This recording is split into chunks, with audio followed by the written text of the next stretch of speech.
विद्यार्थ्यांमध्ये आता तुम्ही इंडिपेंडंट थिंकर्स बनवणं हे अधिक गरजेचं आहे. हे शाळेचं, शिक्षकांचं आणि पालकांचं. सगळ्यात महत्वाचं पालकांचं मोठं कर्तव्य आहे, मोठं काम आहे. आणि इंडिपेंडंट थिंकर बनवण्यासाठी नुसतंच आपण म्हणतो अरे वा हाताने खायला लागलास, इंडिपेंडंट झालास, असं नाही होत. पण independent means truly doing everything by your self आणि थिंकिंग बाय युअर सेल्फ. नाहीतर काय, अरे मी तुला सांगितलं ना हे कर एकट्याने, अरे मी तुला सांगितलं ना ते कर एकट्याने.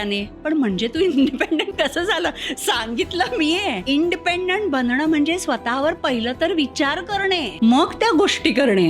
अनबायस विचार करता येणं महत्वाचं. मे बी पूर्वी शाळेचं काम किंवा पालकांचं, शिक्षकांचं काम इन्फॉर्मेशनचा ऍक्सेस देणं होतं किंवा इन्फॉर्मेशन अवेलेबल करून देणं होतं. आता तो नाही. ऍक्च्युअली इन्फॉर्मेशन प्रोसेस करायला आणि इन्फॉर्मेशनचा क्लटर, त्या गटरीतनं योग्य इन्फॉर्मेशन घ्यायला शिकवणं हे मेन काम आहे. आणि अनालाइज करणं, कसा अर्थ लावायचा त्या माहितीचा.